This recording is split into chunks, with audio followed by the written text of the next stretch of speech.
In 1987, two engineers working for Giovonola would leave and form their own company, Bolliger and Mabillard. B&M's first creation would be a stand-up roller coaster called Iron Wolf, a ride which would forge the way for B&M to become one of the most popular roller coaster designers in the world. From quite a distance away, you can hear the screams from the brave riders who are at Six Flags Great America. What sets this space-age roller coaster apart from others is the design. You're riding in a standing position.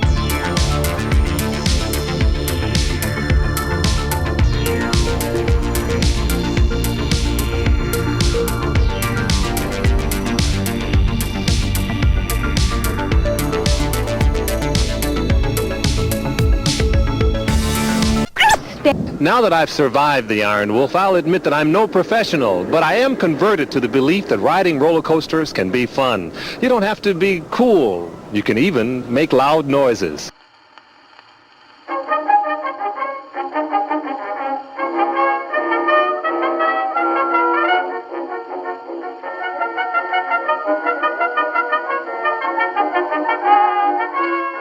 This video is sponsored by Skillshare, the online learning community for creatives, with thousands of classes. Skillshare is actually how I learnt to use Premiere Pro to edit these very videos. Taking creative classes, you can find exactly what you need to continue growing and learning.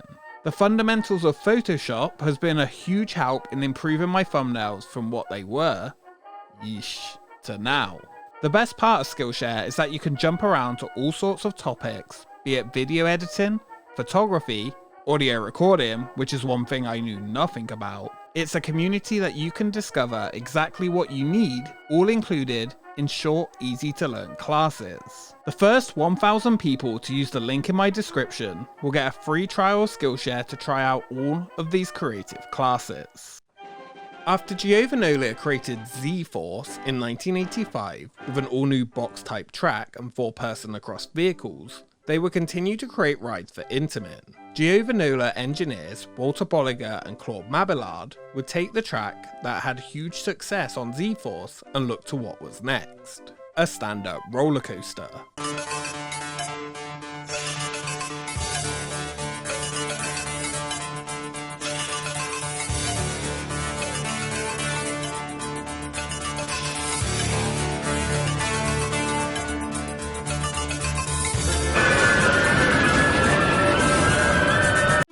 The first stand-up coasters in the world were located in Japan and converted from regular coasters by Togo in 1982.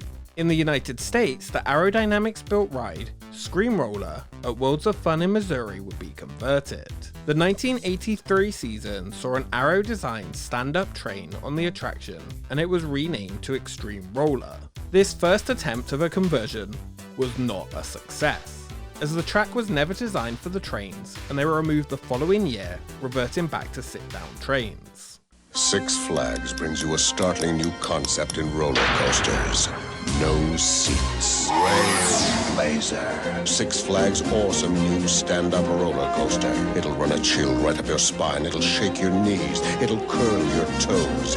You can't escape till we bring you back standing up. Trailblazer. If you think you can take it standing up, Trailblazer. The same would happen on another retrofit, the River King Mine Train, another arrow ride at Six Flags St. Louis. It was renamed Railblazer and converted to stand-up trains in 1984. In St. Louis, Missouri, the Railblazer stand-up roller coaster has not rolled 1 inch. A rider was flung from the trains and sadly died.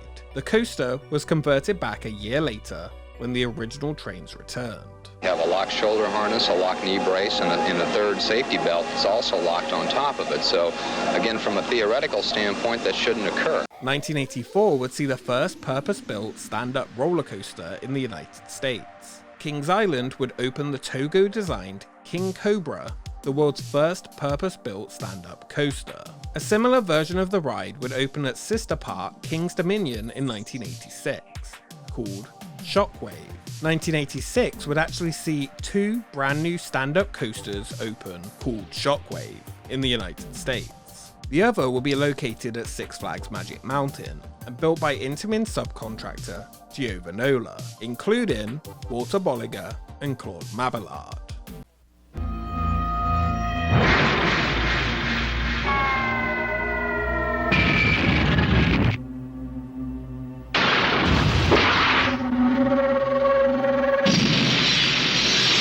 Introducing Shockwave.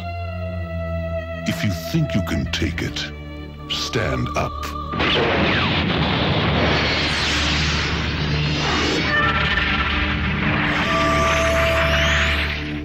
They would take the unique box-style track introduced on Z-Force, along with the 4 across trains to build a brand new ride. Located on the spot another Intamin Giovonola ride previously stood, the Swiss Bob, the stand-up roller coaster would be the world's fastest and longest. This prototype roller coaster would be popular when opening, though not very reliable to operate.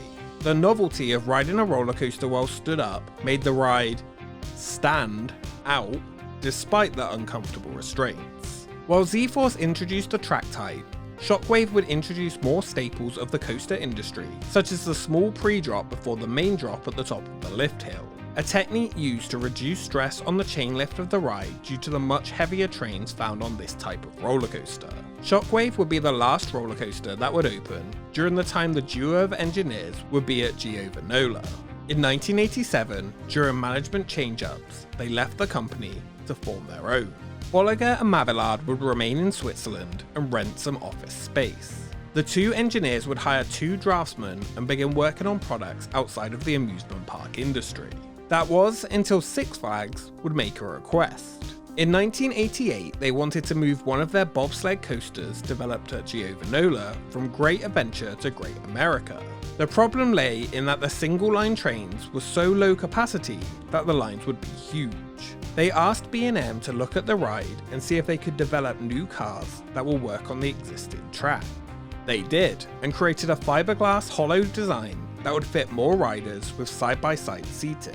Fiberglass was used to try and keep the weight close to the original trains. Since the company was so small, they would require a manufacturer for these trains. It is likely that this was done by Giovonola, but this is unconfirmed. These new cars were a big upgrade to the ride's capacity. It was renamed Rollin' Thunder and opened at Six Flags Great America in 1989. Six Flags were extremely happy with the changes and asked B&M for more, a brand new roller coaster.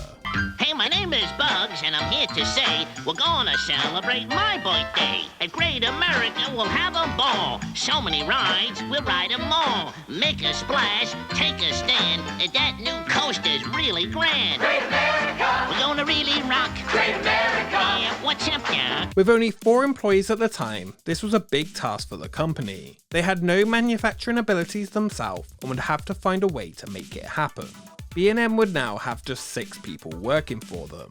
When looking for manufacturers, Walter Bolliger spoke to Ken Miller, the general manager of Southern Ohio Fabricators, now known as Claremont Steel Fabricators.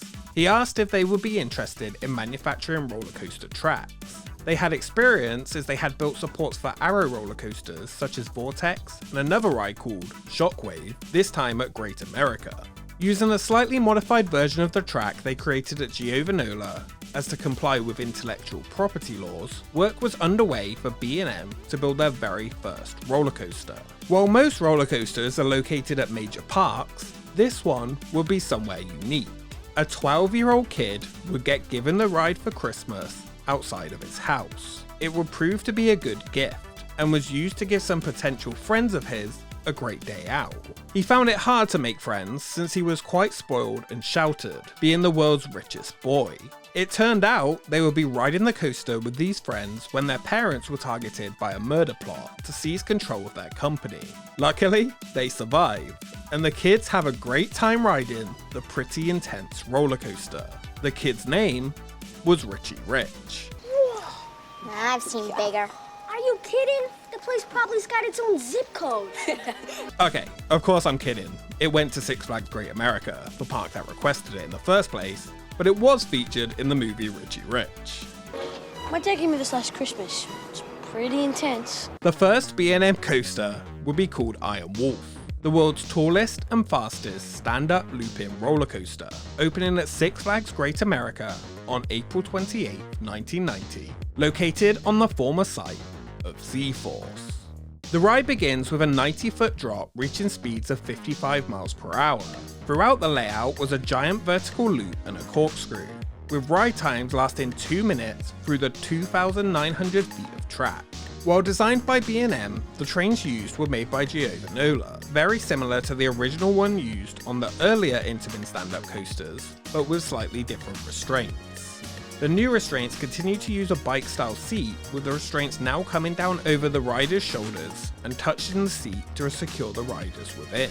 It wouldn't be until 1996 that B&M began creating their own trains for stand-up coasters, again with new restraints. This is the third one in the United States, and we just think it's going to be a great success, primarily because of the uniqueness of the stand-up feature. The ride would be extremely popular after opening and become a staple of the park. After 21 years, it was announced that the iconic ride would close in September 2011. It would be replaced a few years later with Goliath, an RMC wooden roller coaster. Iron Wolf was moved to Six Flags America, opening in 2012 as Apocalypse: The Last Stand.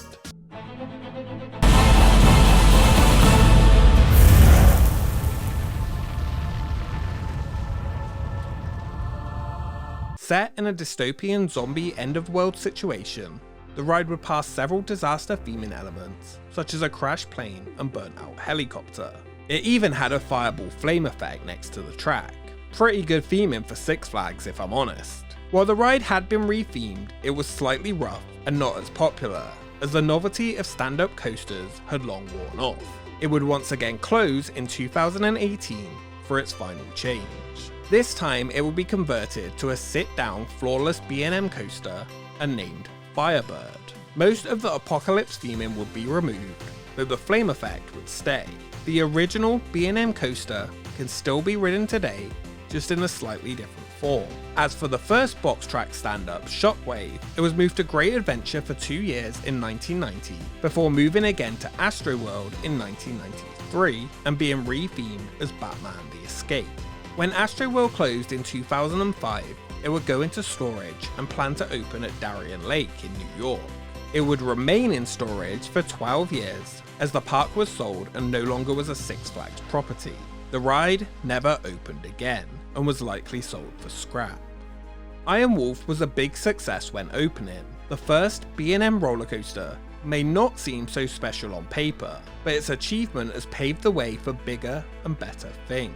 The first roller coaster of a company that will perhaps become the most famous of any roller coaster design consultancy in the world. Giovonola would continue to manufacture parts for roller coasters until they would jump into manufacturing their own rides. They would only make 3. 2 years after Iron Wolf opened, B&M would revolutionize the industry with another brand new type of roller coaster.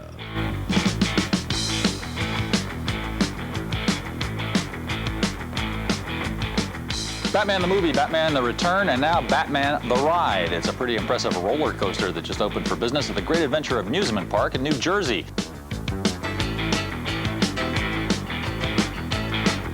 Thank you so much for watching this episode of Expedition Theme Park. If you enjoyed it, then make sure you subscribe to join the expedition.